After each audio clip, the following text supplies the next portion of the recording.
जय महाराष्ट्र मंडळी. आज कमी गुंतवणूकमध्ये गावामध्ये सुरू होणारे 10 बिझनेस आयडिया पाहणार आहोत.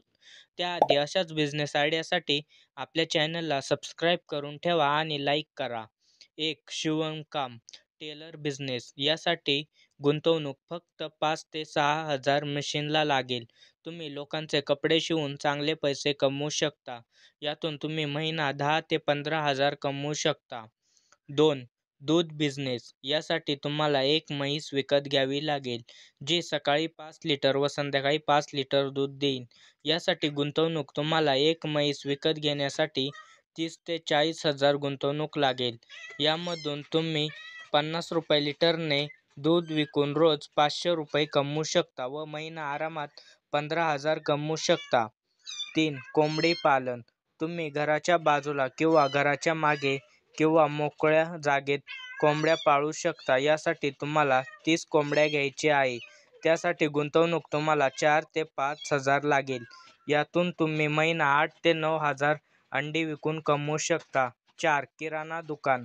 तुम्ही गावात कमी पैशात किराणा दुकान चालू करू शकता. यासाठी गुंतवणूक 5 ते 6 हजार लागेल. यातून तुम्ही महिना 10 ते 12 हजार कमवू शकता.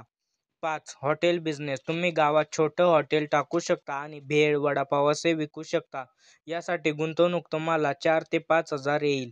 6. पशुखाद्य बिझनेस.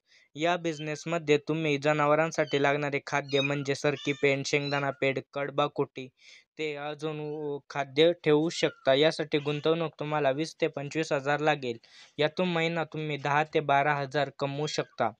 7. भाजीपाला बिझनेस. तुम्ही गावात शेतकऱ्यांकडून भाजीपाला विकत घेऊन तो विकू शकता. यात गुंतवणूक ही 500 ते 600 रुपये येईल, पण या गुंतवणुकीत तुम्ही 400 ते 500 रुपये आरामात कमवू शकता.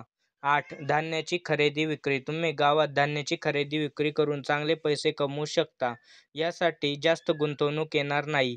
9. खते व बियाणे विक्री. तुम्ही गावात खते व बियाणे विक्री करू शकता. यासाठी तुम्हाला जास्त गुंतवणूक नाही. 10. शेतीसाठी लागणारे साहित्य भाड्यावर देणे. यासाठी तुम्हाला गुंतवणूक फक्त 5 ते 6 हजार येईल आणि यातून तुम्ही चांगली कमाई करू शकता. आजचा व्हिडिओ कसा वाटला हे कमेंट करून सांगा आणि तुम्हाला कोणत्या बिझनेसची पूर्ण माहिती हवी असेल तर ते पण आपल्याला सांगा. अजून कोणता बिझनेस आपण चालू करू शकतो हे कमेंट करून सांगा आणि आपल्या चॅनलला सबस्क्राईब करायला विसरू नका. धन्यवाद.